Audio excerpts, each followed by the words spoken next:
Amen. Mari kita arahkan hati kita untuk mendengar suaranya bagi setiap kita. Berdiri di sini hamba-Mu, siap menyampaikan isi hati-Mu. Dan aku mengaku bahwa apa saja yang ku pelajari, yang ku persiapkan, tidak ada artinya kecuali kasih karunia-Mu bekerja di dalamnya. Aku percaya firman-Mu berkuasa. Firman-Mu dapat mengubah setiap hidup kami. Karena firman ini adalah Tuhan sendiri. Berbicara Abah, berikan kepada kami apa yang dunia tidak bisa berikan. Kami mau dan siap menerimanya dalam nama Yesus. Amin. Shalom buat semua saudara, khususnya kita jemaat lokal Rock di Ambon. Saya kembali memperkuat fondasi. Saya gak bosan untuk selalu memperkuat ini. Kenapa? Karena kita hidup dalam semua yang serba berubah kapanpun. Nah, sementara ada satu yang tidak berubah dalam Alkitab, yaitu firman-Nya. Nah, kita orang percaya, ini yang mesti kita pegang di tengah perubahan. Ada satu yang kita perlu yakini sungguh-sungguh dan hidup di dalamnya yang tidak bisa berubah.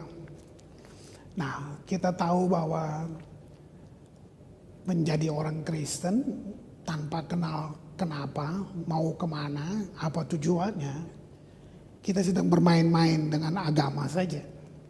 Nah, waktu kita menjadi orang percaya, ada tujuannya, yaitu menjadi seperti yang kita percayai. Atau kata lain, kita dibawa untuk menjadi serupa dengan Kristus. Tentu ini satu proses. Wujudnya itu adalah urusan Tuhan. Tapi urusan kita adalah menetapkan, memutuskan, memilih untuk tetap ada di jalannya. Nah, itu panggilan Tuhan buat kita. Jadi Kristen waktu kita tidak ketemu tujuan itu, kita hanya beragama. Nah, dari awal waktu kita diciptakan segambar. Itu sejak awal. Tuhan tidak iseng-iseng waktu buat manusia. Dia sudah punya tujuan yang pasti. Kalau saya bisa beri satu statement, bisa jadi surga pun tidak jadi begitu indah tanpa kita ada di sana. Karena surga sudah ada. Tapi Allah memilih kembali dari dalam hatinya. Ciptakan manusia.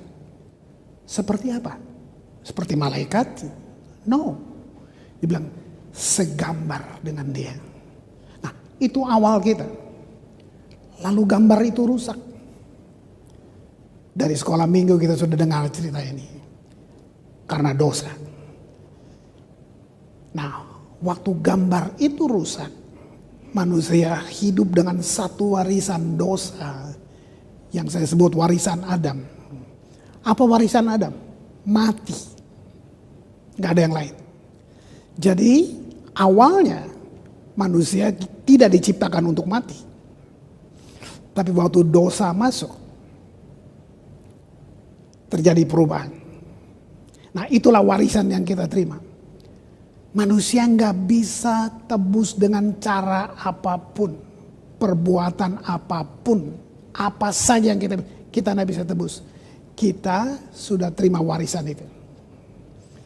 Jadi seorang bayi, bahkan embrio yang masih di dalam perut itu, dia sudah berdosa karena warisan. Bukan waktu kita melakukan pembunuhan, perzinahan baru disebut dosa. Bukan. Jadi karena ada dosa, semua itu kita buat. Kalau saudara suka mempelajari, bahkan sampai akibatnya alam berubah. Saudara tahu binatang makan binatang. Dulu nggak ada waktu penciptaan awal. Binatang pun yang nggak tahu. Binatang bisa makan binatang. Itu kenapa? Dampak daripada dosa. Oke, lihat kabar gembiranya. Tuhan mengambil satu keputusan besar. Dia menjelma jadi manusia. Kenapa harus jadi manusia? Untuk manusia yang hidup dalam daging, yang tidak punya harapan. Apa yang dia buat? Dia buat namanya, saya pakai kalimat ini, pertukaran. Kenapa Allah mesti mati untuk kita? Itu kata lain yang saya pakai untuk pertukaran. Terjadilah satu pertukaran. Nah, di pertukaran itulah manusia menerima identitas yang baru. Identitas yang baru kita disebut anak-anak Allah. Itu identitas kita. Identitas kita bukan kamu dari suku mana, apa posisimu, berapa kekayaanmu, keluarga siapa kamu. Itu bukan identitas. Tapi perlu jujur, sekalipun sudah berabad-abad kekristenan ada, masih banyak orang Kristen yang menaruh identitasnya pada status-status sosial dia. Sebab waktu itu diganggu, dia ikut terganggu. Dia lupa bahwa identitas dia adalah anak-anak Allah. Makanya kelahiran baru itu penting. Bahkan gak ada urusan gender laki dan perempuan. Kita semua sama di mata Allah. Itu identitas kita. Lihat itu. Kristus perlu datang jadi manusia dan mati untuk memberi kita identitas baru. Sehingga kita kembali lebih dari Adam lagi. Nah, ini dia. Sejak kelahiran baru, sejak peristiwa Kristus, harusnya orang Kristen berjalan untuk mencapai tujuan seperti Kristus. Itu yang dia inginkan. Nah, kita jemaat lokal di Ambon, kita tahu bahwa ada satu tugas kita. Saya sebut kita mempenetrasi kota. Maksudnya mempenetrasi kota artinya gini. Lewat kita. Lewat kesaksian kita. Karena Yesus mengatakan kamu adalah saksiku. Saksi apa? Kita saksi sebagai orang-orang yang punya identitas baru. Kita menjawab pertanyaan-pertanyaan hidup yang kosong, yang hampa. Saya mau kemana? Uang berhenti berbicara. Posisi kedudukan berhenti berbicara. Tapi lewat kita yang percaya, orang bisa melihat, oh ada tujuan yang mulia. Bukan sekedar hidup. Nah, itu maksud saya. Jadi kita memberi pengaruh. Itu penetrasi kota. Kita hidup di provinsi yang terdiri dari pulau-pulau. Ini maksudnya. Jadi kita hidup punya tujuan. Bukan sekedar duduk, makan, dan minum. Nah, hanya mereka yang mempraktekkan ini. Saudaraku. Mengalaminya. Kita bisa memahaminya. Setelah kita tahu, menyadari identitas ini. Gak ada satu pun kehidupan di dunia. Yang lebih menyenangkan. Yang manis. Yang begitu menggembirakan daripada hidup yang punya hubungan dengan Sang Pencipta pribadi. Jadi Tuhan yang kita kenal itu bukan Tuhan borongan, bukan Tuhan keluarga, tapi Tuhan pribadi. Kita dilahirkan, lahir baru itu individu per individu. Jadi secara pribadi kita kenal dia. Nah, di poin ini saya mau kasih satu yang saya beri judul hari ini. Ini harusnya hal normal. Yaitu kita mendengar suaranya. Di tengah apapun, mau badai, bencana apapun, kita mendengar. Sebagai orang yang hidup dalam identitas yang baru, ini hal normal. Gitu. Makanya saya bilang tadi, bagi kita yang mempraktekannya, mengalaminya, gitu. Ini normal. Dan dasar kita melakukannya, prinsipnya cuma satu, kasih. Tuhan tebus kita untuk satu, hubungan kembali. Pelayanan, semua itu urusan lain. Pelayanan itu respon kamu. Tuhan tebus kamu untuk kamu kembali berhubungan dengan Dia. Tuhan inisiatornya. Nah, jadi prinsipnya cuma kasih karena memang itu yang Tuhan mau. Gitu. Di poin ini saya sangat yakin bahwa Allah selalu mau bersekutu, berkomunikasi, berbicara lewat apa? Persekutuan pribadi. Di poin ini saya mau tekankan tentang perubahan-perubahan yang terjadi dengan kita. Sebentar kita bisa ibadah sama-sama, sebentar di rumah lagi. Nah, perubahan ini kadang-kadang mengganggu kita karena kita sudah terbangun jadi Kristen suasana. Kita merasa nggak rasa Tuhan kalau kita nggak kumpul. Komunitas penting, saudara. Tapi ada satu perubahan, entah itu alam yang sekarang kita sebut dengan virus dan semuanya. Kalau kita punya pengalaman jumpa dengan itu tidak mengganggu kita. Kita tetap bisa berhubungan dengan Dia, kita berkomunikasi dengan Dia. Nah, ada satu yang saya bilang kerangka yang salah pemahaman kita. Seakan-akan hadirat Tuhan itu dibawa oleh worship leaders atau Bapak Gembala. Itu salah total, itu juga kesombongan, itu kacau. Siapa kamu? Kita yang percaya disebut imamat yang rajani. Artinya setiap individu kita yang sudah lahir baru punya akses langsung dengan Tuhan. Hadirat Allah bukan siapa yang bawa, tapi already in, Dia sudah ada di dalam kamu. Dimanapun kamu bisa rasakan Dia. Nah, bukan artinya rasa, kamu bisa berkomunikasi, kamu dapat petunjuknya, kamu dapat arahan untuk semua situasi hidup yang ada di dalam kita. Wah, jadi kalau kita punya hubungan seperti itu, kita hidup dari setiap firman yang keluar dari mulut Allah. Berita dunia mengatakan ini keadaannya. Nanti pengumuman dari pemerintah menghimbau kita, jangan kumpul dulu, ayo semua. Kita mesti taati. Dan itu memang fakta. Nah, tapi bersamaan dengan itu kita ikut gelisah. Padahal kita sudah tahu, kita dengar pengajaran selalu. Sekarang saya tahu itu fakta, tapi saya memilih untuk percaya kepada firman. Firman bilang apa? Dia ada di tengah badai dengan kita. Dia berjalan dengan kita. Dia sanggup mengangkat kamu. Bahkan dibilang 7 kali orang benar jatuh, Tuhan menopangnya. Artinya gini, kamu bisa jatuh. Tapi Tuhan yang kamu percayai. Tuhan yang tidak lepas tangan dari kamu. Nah, ini yang saya maksud. Ada fakta, ada firman. Mazmur 143, saya bacakan buat saudara. Ini pernyataan Daud. Saya cuma duduk bertanya, kira-kira Daud punya perpustakaan di mana ya? Dia sekolah di mana? Tapi ini adalah hubungan. Ini bicara dia tahu siapa dia. Lihat isi hatinya. Ajarlah aku melakukan kehendak-Mu. Sebab Engkaulah Allahku.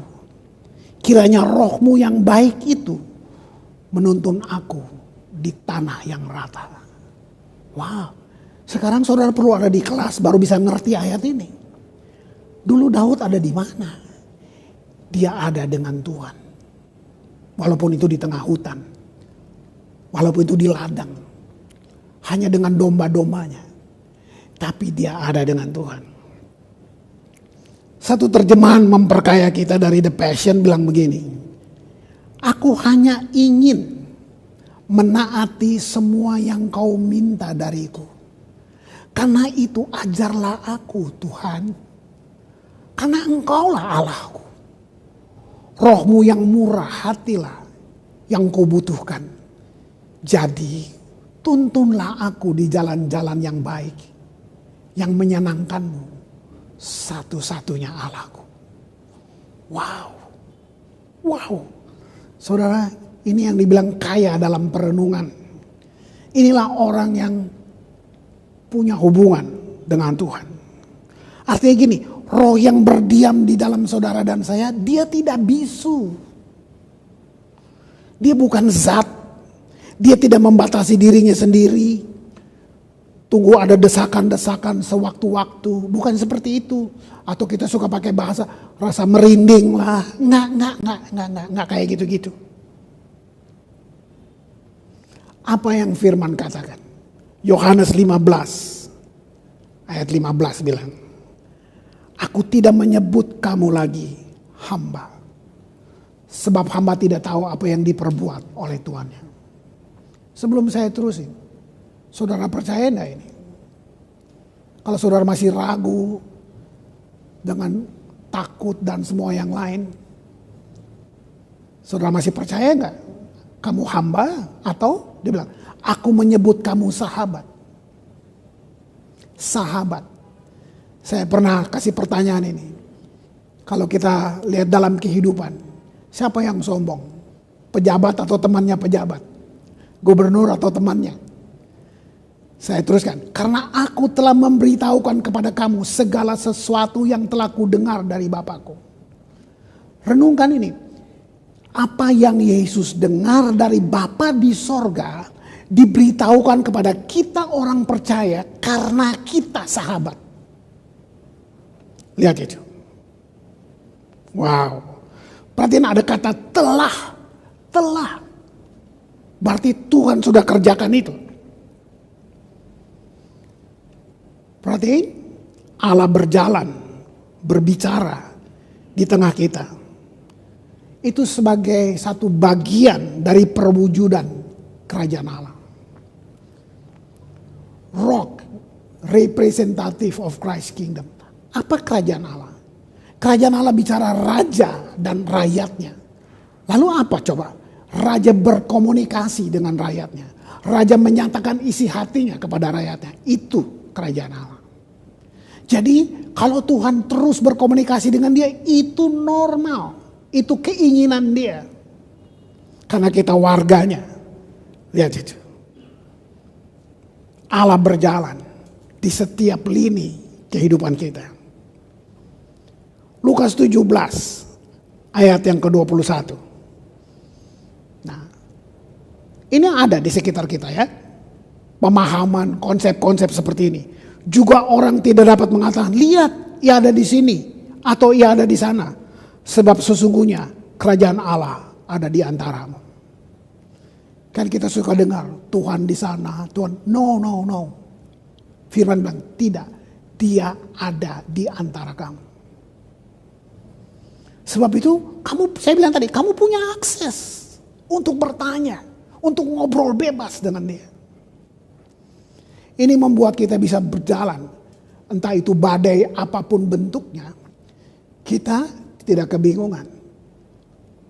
Kita tidak tenggelam mungkin dalam kebingungan, ketakutan, kecemasan. Gitu. Ada satu bisa menghalangi kita.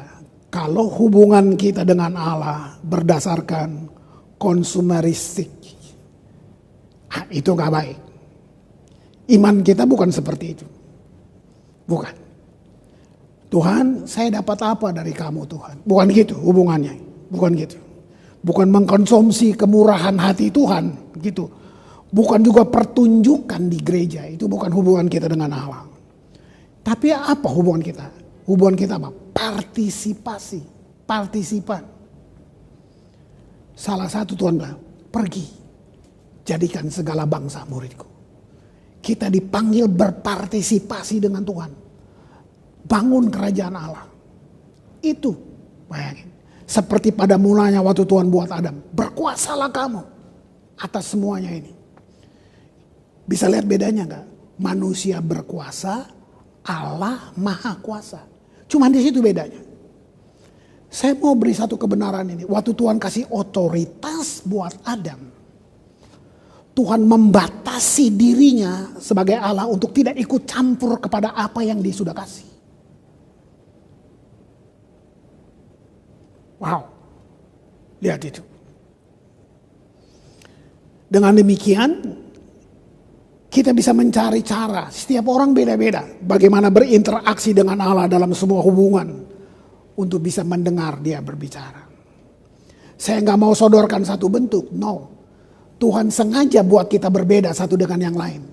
Kenapa saya mesti bikin jadi sama? Cara Tuhan dengan saya berbeda dengan saudara. Ya, itu dia. Wow, luar biasa. Satu ayat yang indah dari kitab Tawari. Saya suka Tawari karena artinya arsip. Berarti yang tersimpan di situ bukan biasa-biasa. 2 Tawari 7 ayat 14 bicara gini. Dan umatku yang atasnya namaku disebut merendahkan diri, berdoa dan mencari wajahku. Sebelum saya terusin, ini 3 hal. Jangan sombong, merendahkan diri itu kamu sadar siapa kamu, ya. Berdoa mencari wajah Tuhan, itu apa coba? Communicate, hubungan, worship, semua ada di situ. Lalu berbalik dari jalan-jalannya yang jahat, aku akan mendengar dari sorga dan mengampuni dosa mereka serta memulihkan negeri mereka. Sedikit saya jelasin. Saudara, ini berapa ribu tahun yang lalu ditulis? Ditulis untuk satu nabi yang namanya Yeremia. Tapi kenapa hari ini saudara baca ini bisa senang?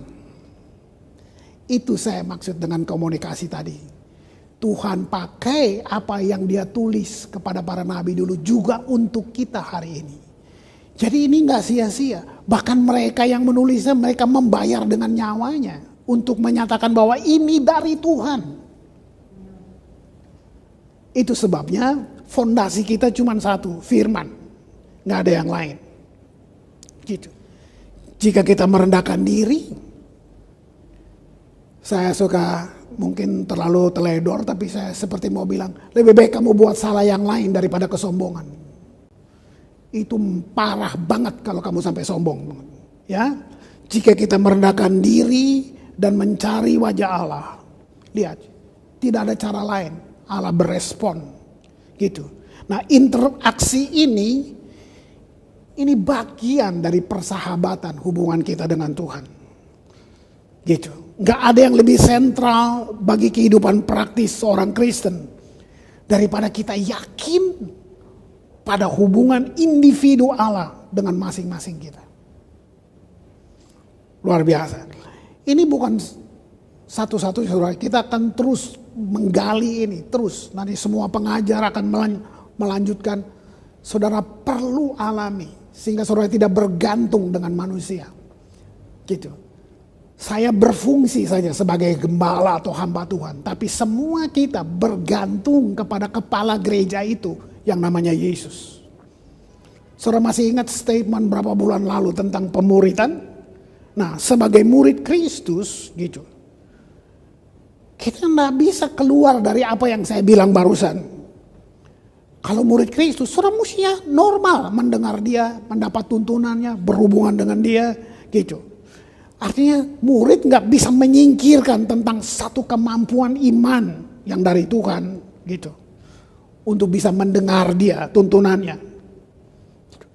Kalau kita singkirkan itu, berarti hubungan personal kita dengan Allah juga tersingkir. Ya kan? Gitu.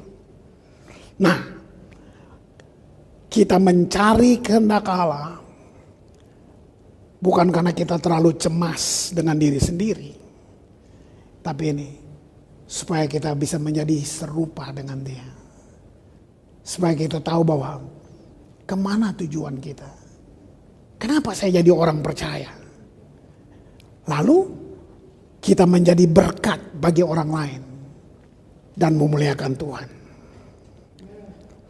Yohanes 10 ayat yang keempat.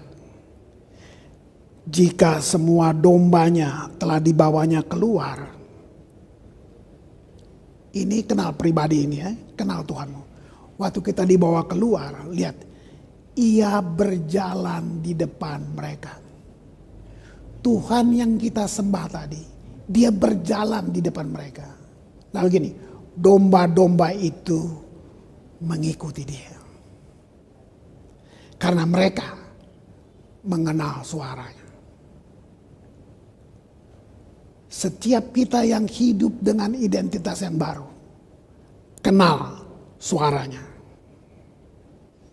Sekarang, saya mau kasih satu fakta yang sudah terjadi dari karya Yesus di kayu salib. Kolose 2 ayat 13 sampai 15. Ya. Ini kita perlu paham, ini kita perlu percaya. Kolose 2 13 sampai 15. Kamu juga meskipun dahulu mati oleh pelanggaranmu dan oleh karena tidak disunat secara lahiriah, telah dihidupkan Allah bersama-sama dengan Dia sesudah Ia mengampuni segala pelanggaranmu. Ini yang saya bilang pertukaran tadi dari atas. Istilah pertukaran. Terus ayat 14. Dengan menghapuskan surat hutang yang oleh ketentuan-ketentuan hukum mendakwa dan mengancam kita. Nah itu. Saudara terus hidup tertuduh. Saudara perlu tahu Tuhan sudah bayar surat hutangnya.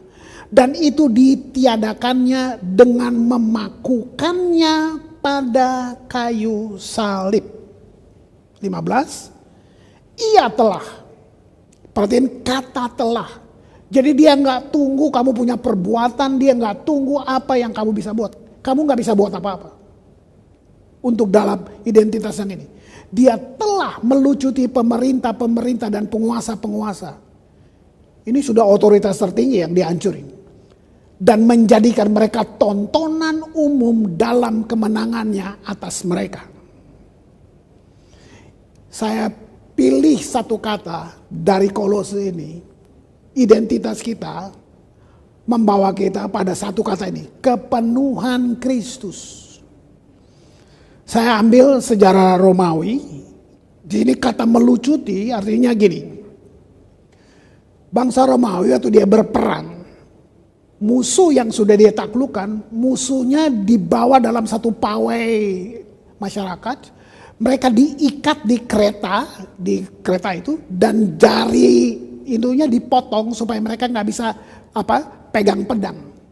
Jadi mereka punya jari ibunya tuh dipotong. Jadi memang tersiksa.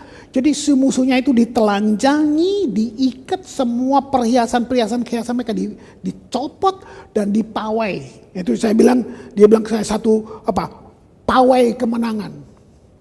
Nah, dalam konteks zaman pada masa itu, waktu Kolose ditulis, Paulus sedang bilang ini, Yesus membuat satu tontonan setan.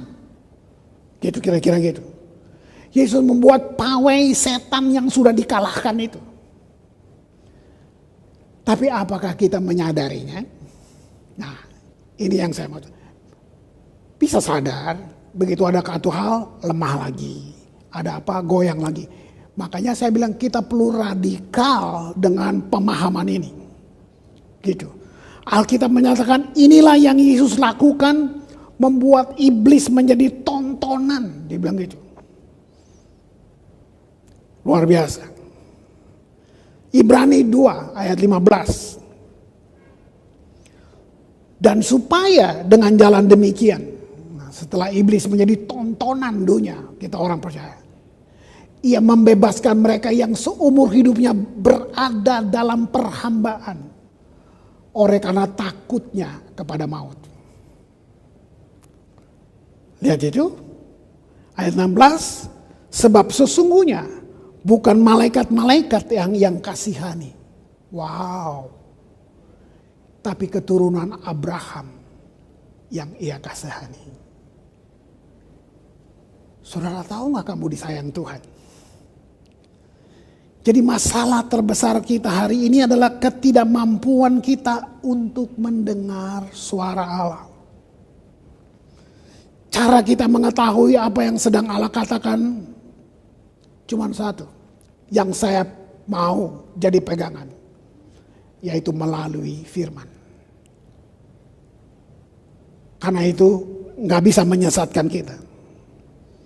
Waktu kita terima firman Allah, kita merenungkannya, saudara kan bisa rasa, saudara bisa tahu masing-masing punya cara tersendiri bahwa di situ Tuhan menyampaikan sesuatu buat kita.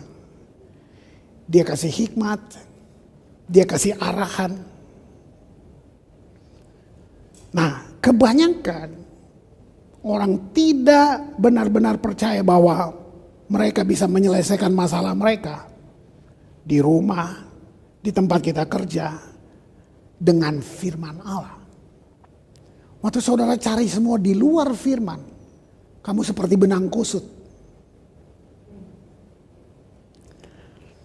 Jadi, apakah kita harus mencintai firman atau Tuhannya? Nah, ini lebih dalam lagi. Yohanes 1 ayat 14 dibilang ini. Firman itu telah menjadi manusia dan diam di antara kita. Kita itu saudara. Terus gini, kita telah melihat kemuliaannya, kemuliaan yang diberikan kepadanya sebagai anak tunggal Bapa, penuh kasih karunia dan kebenaran. Wow.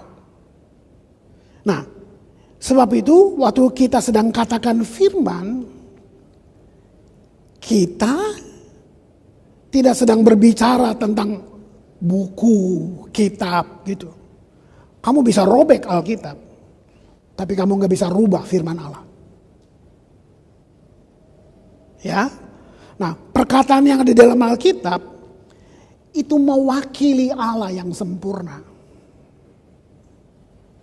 Waktu saudara baca firman Allah, kita tidak sedang baca sebuah buku mengenai Allah. Tapi ini adalah apa yang Tuhan tuliskan kepada kita. Bahkan perkataan itu yang saya sebut tadi depan, dia sudah bicara ribuan tahun buat nabi-nabi. Lalu sekarang waktu kita baca, itu seperti dia ucapkan dengan cara yang baru untuk kita.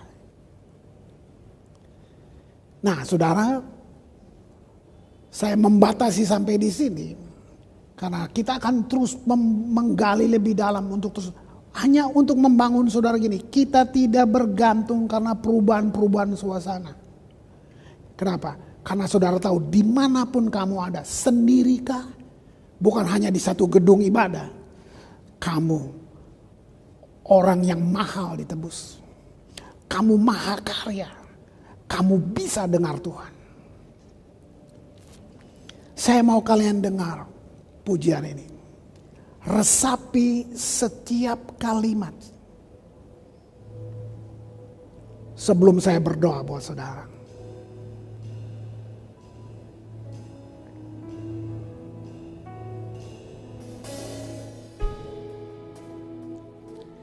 Yesus kau kebenaran yang menyelamatkanku. Kau memberikanku hidup dan pengharapan.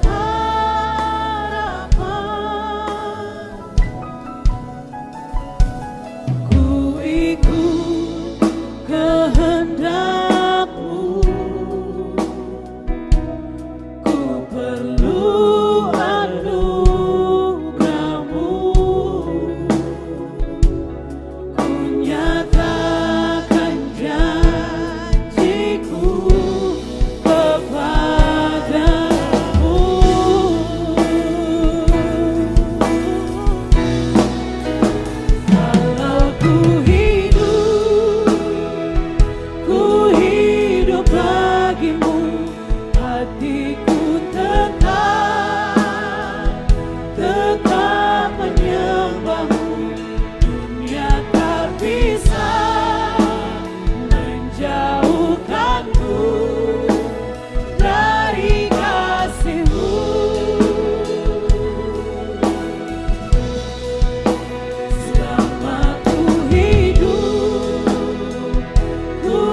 jauhkanku dari kasih-Mu. Itu pengakuan kita. Tahu, dunia terus berusaha membuat saudara seperti dunia. Dunia terus berusaha mengubah kita menjadi dunia. Tapi barusan kita mengakui, dia tidak bisa menjauhkan kita dari kasih-Nya. Kita serupa dengan Kristus, bukan serupa dengan dunia. Kembalilah dalam hidupmu, pekerjaanmu, tanggung jawabmu, komitmenmu dengan Tuhan. Ketahui satu hal, Tuhan itu baik. Tuhan memberkati engkau dan melindungi engkau. Tuhan menyinari engkau dengan wajah-Nya dan memberi engkau kasih karunia. Tuhan menghadapkan wajah-Nya kepadamu dan memberi engkau damai sejahtera yang melampaui segala akal, kasih, anugerah, limpah rahmat dari Tuhan kita Yesus Kristus. Persekutuan yang indah dengan Roh Kudus mengawali setiap langkahmu keluar masukmu mulai hari ini sampai kekal selama-lamanya. Amin. Tuhan Yesus berkati. Here we are, Rock, representatives of Christ's